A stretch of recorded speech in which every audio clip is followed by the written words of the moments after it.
Hare Krishna, welcome all of you. Let us start with the obeisances to Supreme Personality of Godhead. Jagannath, Baldev, Subhadra Mai ki jai, Nitai Chaitanya ki jai, Parshuram Bhagwan ki jai, Vaman Dev ki jai, Panchatattva ki jai. Om Ajnanatimirandhasya Jnananjana Shalakaya Chakshurunmilitam Yena Tasmai Shri Gurave Namaha. Nama Om Vishnupadaya Krishna Prishtaya Bhutale Srimate Bhakti Vedanta Swaminiti Namine. Namaste Saraswate Deve Gauravani Pracharine Nirvishesha Shunyavadi Paschatya Deshatarine. Jai Shri Krishna Chaitanya Prabhu Nityananda Shri Advaita Gadadhara Shri Vasadi Gaura Bhakta Vrinda. Hare Krishna, Krishna Krishna, Hare Hare, Hare Rama, Rama Rama, Hare Hare. So we are discussing the chapter number 11, the universal form. So and today's verse is number 40. Nama purastad atha prishtastate namostute sarvatayeva sarvai ananta viryamita vikramastvam sarvam samapnoshi tatosi sarvaha. Nama purastad ataprushtatasте namostute sarvatayeva sarva ananta viryamita vikramast sarvam samapnoshi tatosi sarvaha. Obeisances unto you from the front, from behind, and from all sides. O unbounded power, you are the master of limitless might. You are the all-pervading and thus you are everything. So here Arjuna is paying obeisances to Lord Sri Krishna. So the way he is paying obeisances is very interesting. He's saying obeisances to you from the front. Namaha purastad. Purastad means from the front I pay obeisances to you. Ataha prishtatas means from behind also. And he's saying namostute sarvatah eva sarva means I am paying obeisances from all sides. And then he's saying ananta viryatma vikramastvam, that you are the master of limitless might. Sarvam samapnoshi tato hi sarvaha, you are all pervading and thus you are everything. So a lot of nice lessons that we can take from this verse. So each and every verse of Arjuna is very, very interesting. And actually it gives us the devotion towards the Supreme Personality of Godhead. So the first thing that we can learn from this verse is that Arjuna is paying obeisances from all sides to Lord. So that means that first of all, we have to understand the nature of Krishna. Krishna is the Supreme Personality of Godhead. That means is the God. So God is all pervasive. He is present everywhere and in everything. So that is one form of God. That is called as the impersonal form. Maya tatam idam sarvam jagat abhyakta murtina. So God is present everywhere. Or is God present everywhere? Or we are present inside God. So it's a very confusing thing. Let's think about it. So actually, if you think about it, it's not that God is present in everything. Everything is actually an expansion of God's energy. So we have the Supreme Personality of Godhead, who is one without a second. And from him expanded his material energy. From that material energy, these 5 elements and the 3 subtle elements, Bhumirapo nalo vayu khammano buddhirevacha ahamkara itiyam me bhinna prakriti rashtada. The 8 material elements have come out of Krishna. The 5 material elements, gross elements that we can see. What are the gross elements? Earth. Subtler than that is water. Subtler than that is fire. Subtler than that is air. Right? And then is the ether. So 5 gross elements. So one subtler than each other. Then more subtler than the ether is our mind. More subtler than that is our intelligence. More subtler than that is our false ego. So these 8 are material elements that are, Krishna is saying, Bhumirapo nalo vayu khammano buddhirevacha ahamkara iti yamme bhinna prakriti rashtada. So they are all expansions of Krishna, expansions of the external energy of Krishna. So that means that everything that we are able to see, everything that we are able to feel with our mind, everything that we are able to think with our intelligence. So our intelligence, whatever thoughts that are arising because of our false ego, everything is expansion of the Supreme Personality of Godhead. So there is actually nothing that we can say that this is not Krishna. So everything is, Krishna. Everything is God. Everything is pervaded by God. So everything rests upon Him. So Krishna says that everything rests upon me, just like how the pearls are strung by a thread in a necklace. You see a pearl necklace, there's a thread which is tying each of these pearls, right? So if you cut that thread, all the pearls will fall off. So just like that, everything is resting upon Him. Or another example that he says is, just like air rests in space. So within the space, there is air. So how it is resting? Like that, we are all resting within Krishna, right? So there is a wonderful pastime that I would like to share.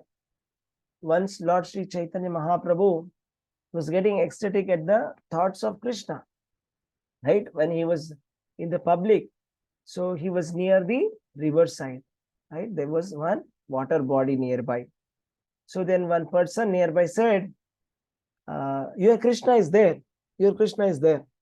Then Chaitanya Mahaprabhu asked, where? He is inside the water. Then Chaitanya Mahaprabhu ran and he jumped into the water and he became unconscious, remembering about Krishna. He thought that it is Yamuna and he thought that Krishna is there. And if he went, as soon as he jumped into the water, he became unconscious. People had to rush and rescue him, bring him back to consciousness. So everybody started scolding this person who said that, hey, why did you say that Krishna is here? Just you are making fun. What is this? Then Chaitanya Mahaprabhu came to his consciousness and he said, no, don't scold him. He's not wrong. He's right. Actually, Krishna is there within this earth. Krishna is there within the water. Krishna is there within the air and fire and in the space. Krishna is there. He said that in Bhagavad Gita, right?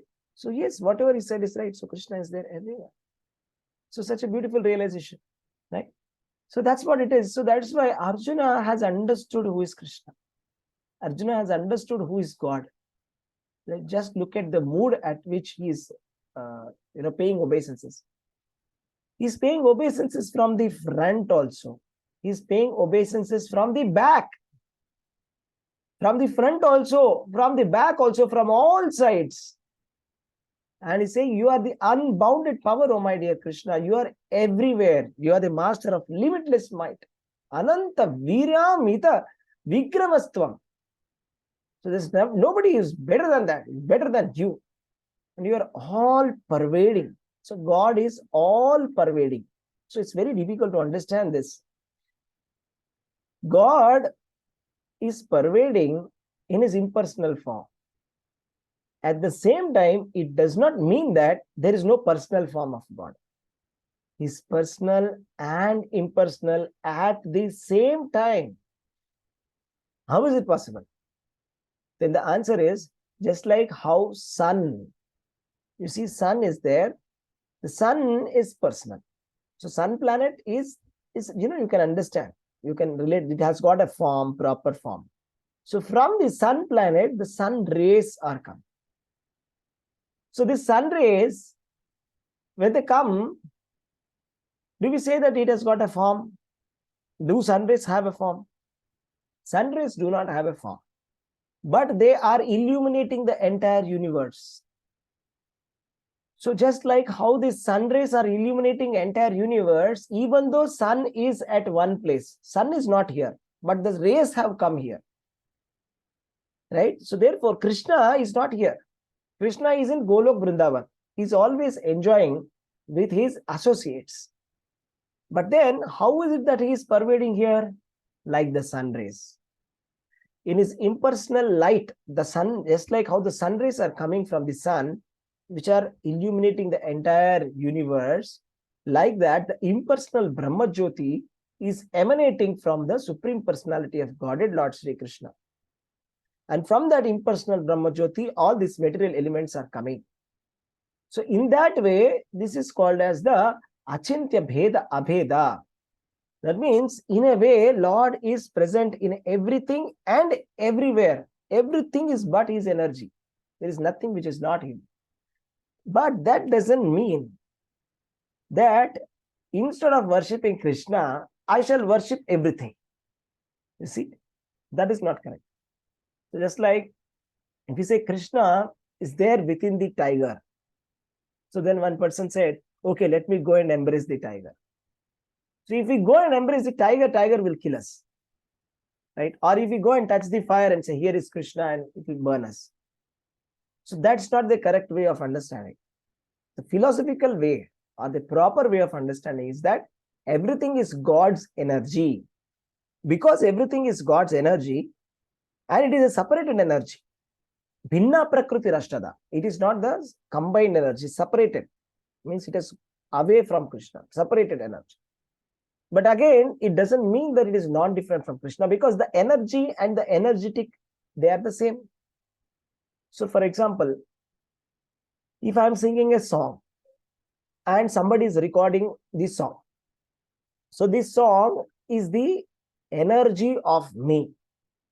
Is it not? The song, you're recording my vocal energy, you're storing it within the USB drive, MP3 format. So if you're going to play that, again, it is still non-different from me, because it is my song. Right? So similarly, just like how we play the famous singer songs, so we listen to the 60s, 1960s, 1970s songs also. The singers are dead. They are not alive.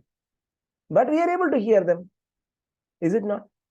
Just like how Srila Prabhupada lectures are there.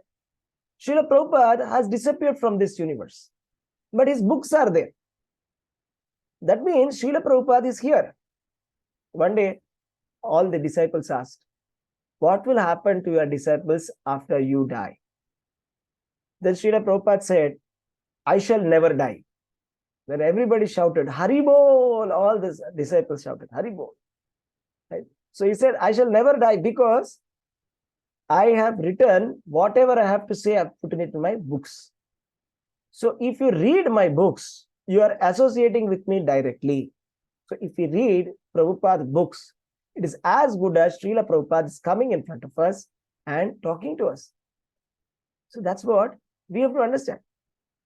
So it's like that. Similarly, Krishna and his material energy are there. So both of them are there. So, but when I refer to Krishna, or if I want to worship Krishna, if I want to chant the names of Krishna, if I have to hear the stories of Krishna, I must do it to the personal form. I must hear Krishna's names. I must hear Krishna's stories. Right? I must worship Krishna. Just because Krishna has said that I am in everything, I am in everyone, that doesn't mean that I'll take anybody's names or I'll worship anybody. So this is a wrong understanding. That is, without philosophy, if we try to understand, if we make the wrong meaning out of it, that, everything is the same, non-duality. Sun and sun rays are the same. They are not the same. They are not the same.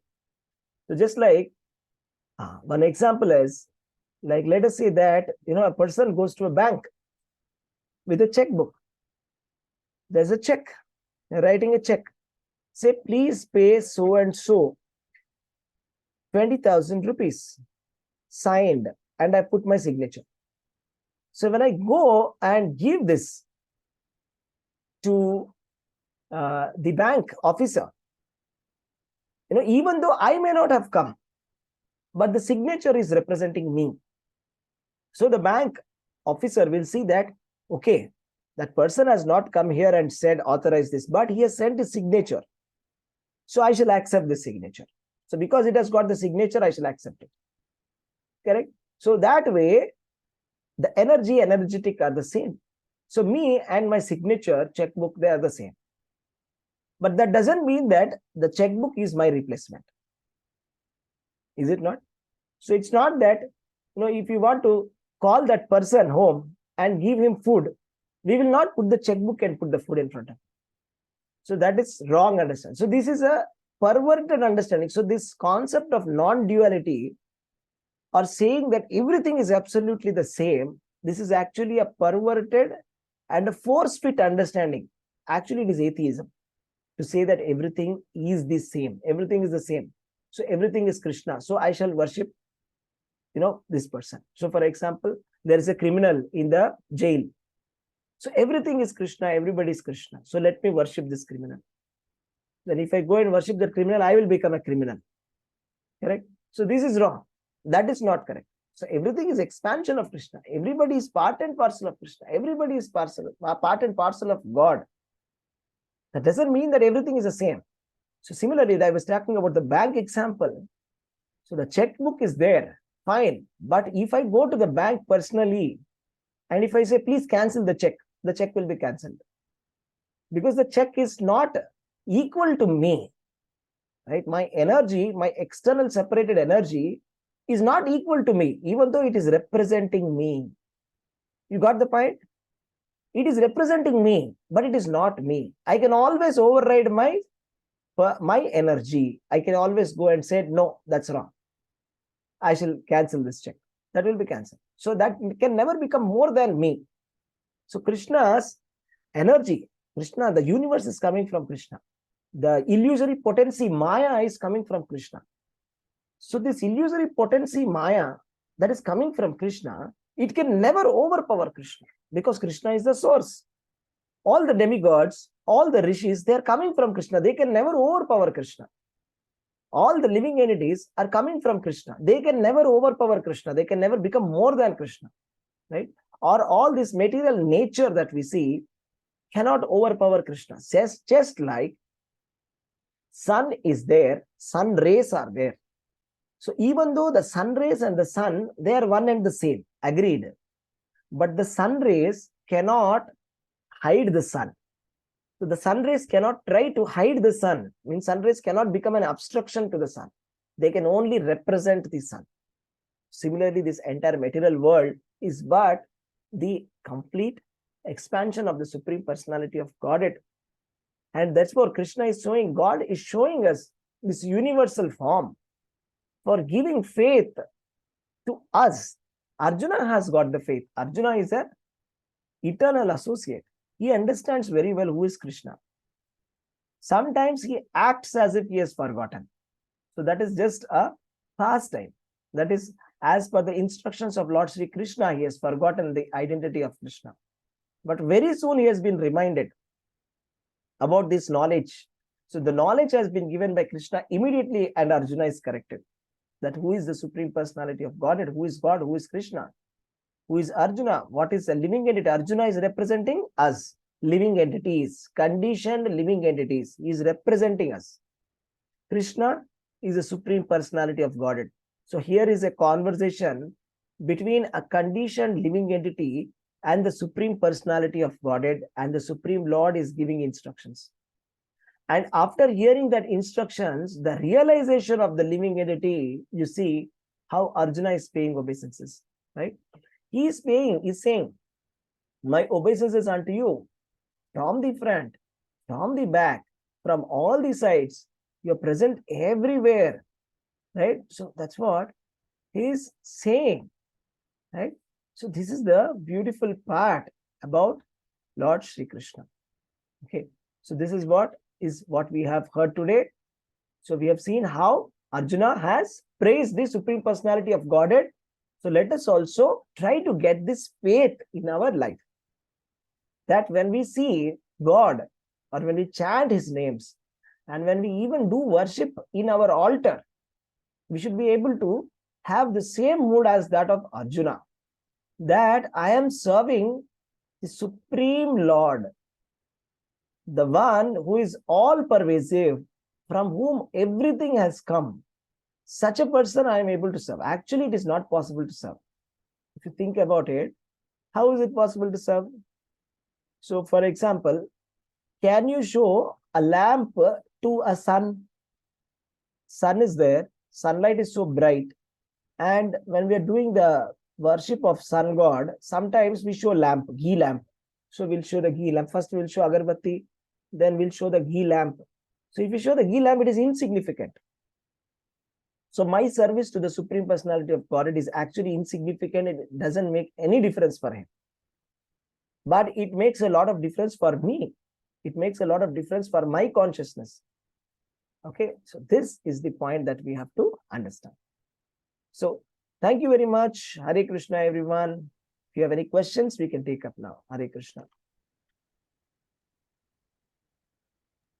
Hare Krishna, Prabhuji. Thank you, Prabhuji. Thank you. Hare Krishna.